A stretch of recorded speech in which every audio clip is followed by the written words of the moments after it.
ఒకప్పుడు ఆకలితో ఏడ్చిన బాలుడు ఈరోజు కోట్లాది మందికి ఆదర్శం ఎలా అయ్యాడు? సంవత్సరాల తర్వాత అతని జీవితం పూర్తిగా మారిపోయింది. ఒకప్పుడు ఆకలితో ఉన్న బాలుడు ఇప్పుడు విజయానికి ప్రతీక అయ్యాడు. ప్రపంచం ఇప్పుడు అతన్ని గౌరవిస్తోంది. మీరు నా ఆదర్శం. ధన్యవాదాలు.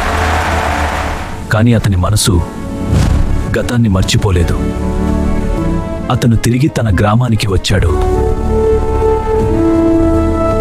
తాను అనుభవించిన బాధ ఇక ఎవరికీ రాకూడదని నిర్ణయించుకున్నాడు. ఊర్లో హాస్పిటల్ స్కూల్ నిర్మించి అతను ఒక ఆశగా మారాడు. అమ్మ కళ్ళలో గర్వం అతని విజయానికి అసలైన బహుమతి. ఒక చిన్న సహాయం ఎన్నో జీవితాలను మార్చగలదు. అవును, నేను కూడా ఇష్టపడుతున్నాను. చదువుకోవడం చాలా ఆనందంగా. ఒక చిన్న సహాయం ఎన్నో జీవితాలను మార్చగలదు. అతను గ్రహించాడు, విజయం అంటే డబ్బు కాదు అని అతను గ్రహించాడు. ఇతరుల జీవితాలను మార్చడం అని తెలుసుకున్నారు. జీవితంలో పడే కష్టాలు మనల్ని ఆపడానికి కాదు, మనల్ని బలంగా మార్చడానికి. ఇలాంటి ప్రేరణాత్మక కథల కోసం లైక్, షేర్, సబ్స్క్రైబ్ చేయండి.